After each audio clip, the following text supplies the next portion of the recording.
C'est bel et bien moi, votre serviteur, le serviteur du Seigneur Jésus-Christ, Père Céline Sikou, le choix de Dieu. Je suis encore une fois de plus là pour parler de la divinité du Seigneur Jésus-Christ. C'est lui qui est le grand Dieu des cieux manifesté en chair. Nous continuons avec notre vidéo.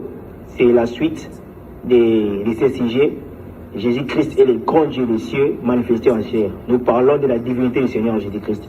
Nous sommes là encore une fois de plus pour donner un autre point qui va essayer de nous donner une révélation et maintenant c'est que nous puissions être éclairés sur la personnalité de Jésus-Christ pour que vous puissiez comprendre que c'est lui qui est bel et bien le seul grand Dieu des cieux. Il n'existe pas trois dieux.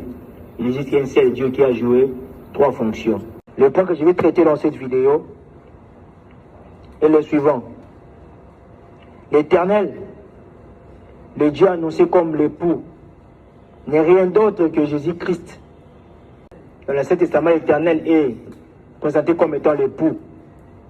Cet époux-là est bel et bien la personne de Jésus-Christ. Et vous allez peut-être vous poser la question de savoir qui est alors l'épouse. L'épouse, à cette époque-là, dans l'Ancien Testament, était Israël. Les enfants d'Israël, bel et bien, les enfants d'Israël. Mais dans le Nouveau Testament, dans la Nouvelle Alliance, l'épouse est maintenant l'Église. Vous le savez bien, bien, Seigneur. Nous allons lire quelques passages à l'appui pour que vous puissiez avoir la lumière sur ce que nous allons dire. Vous allez lire avec moi un livre d'Ésaïe. Ésaïe chapitre 54, à partir du verset 5 jusqu'au verset 6. La Bible dit ceci: car ton Créateur est ton époux, l'Éternel des armées est son nom, et ton Rédempteur est le Saint d'Israël. Il se nomme Dieu de toute la terre, car l'Éternel te rappelle comme une femme délaissée et au cœur attristé, comme une épouse de la jeunesse qui a été répudiée, dit ton Dieu. Vous avez entendu cela? L'Éternel Créateur, le Créateur de toutes choses, il est ici présenté comme étant un époux. Il est présenté comme étant un époux. Il est présenté comme étant un époux.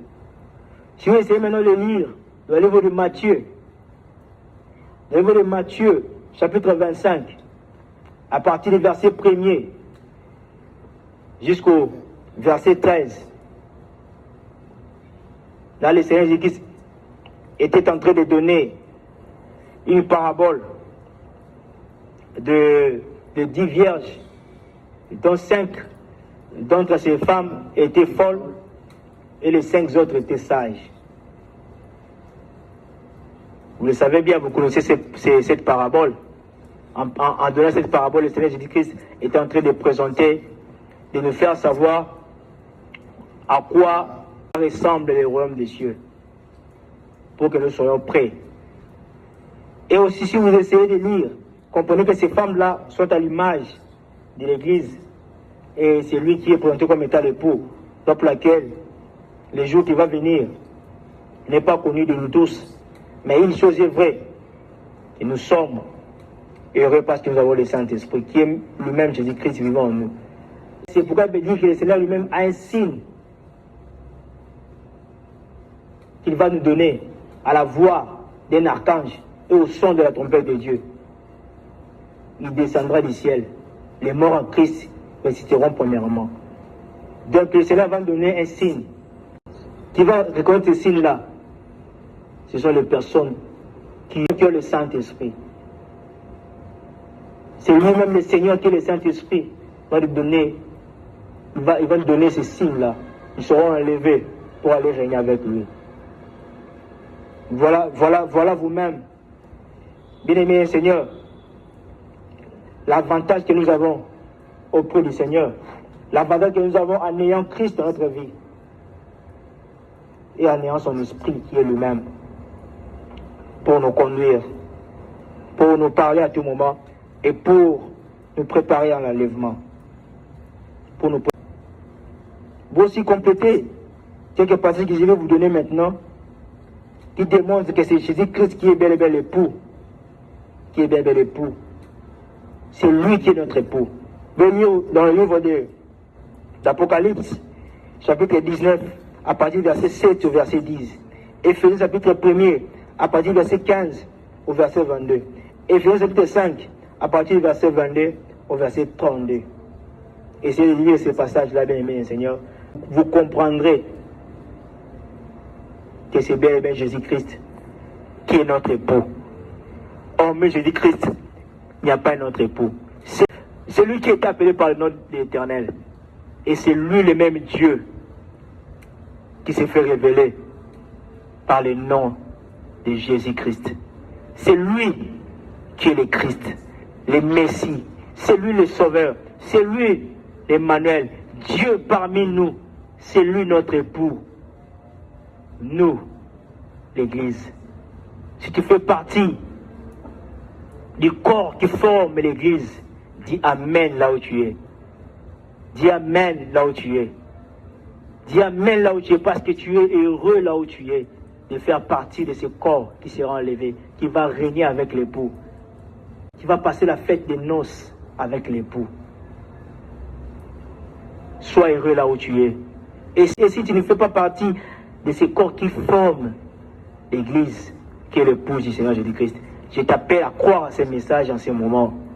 Je t'appelle à croire à ces messages. Je t'appelle à donner ta vie au Seigneur Jésus-Christ pour bénéficier de tous ces avantages, pour être heureux de maintenant à jamais. Le Seigneur est amour, raison pour laquelle il révèle sa parole à qui il le veut. Il a choisi pour révéler cette parole et par la suite pour que je puisse aussi vous le faire savoir. Raison pour laquelle le même travail qu'avaient fait les apôtres, les disciples, les prophètes dans les temps anciens, c'est aussi la même chose que je suis en train de faire. C'est aussi la même chose que beaucoup d'hommes de Dieu, à la même époque que moi, sont en train de faire. Croyez à ces messages, croyez à la vérité de la parole, croyez à tout ce qui est écrit dans la Bible, croyez à tout ce qui est écrit dans la Bible, bien Seigneur. Ne doutez pas en écoutant cette parole. Croyez au Seigneur Jésus-Christ, partout où vous êtes. Si seulement si cette parole pénètre votre cœur, n'endurcissez pas votre cœur. C'est le Seigneur qui frappe à la porte de votre cœur. Il frappe à la porte de votre cœur. Donnez-lui votre vie.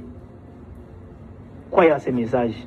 Si vous n'êtes pas encore baptisé, faites-vous baptiser par le nom du Seigneur Jésus-Christ pour le salut de votre âme, afin que vous puissiez avoir l'héritage de ces choses, afin que vous puissiez faire partie du corps qui forme l'Église, qui est l'époux du Seigneur. C'est lui qui est notre roi, c'est lui qui est notre époux, raison pour laquelle nous sommes dans l'obligation de nous soumettre à sa parole, de nous soumettre à ses ordres, de nous soumettre au Seigneur Jésus-Christ, parce qu'il est le grand Dieu des cieux, manifesté en chair.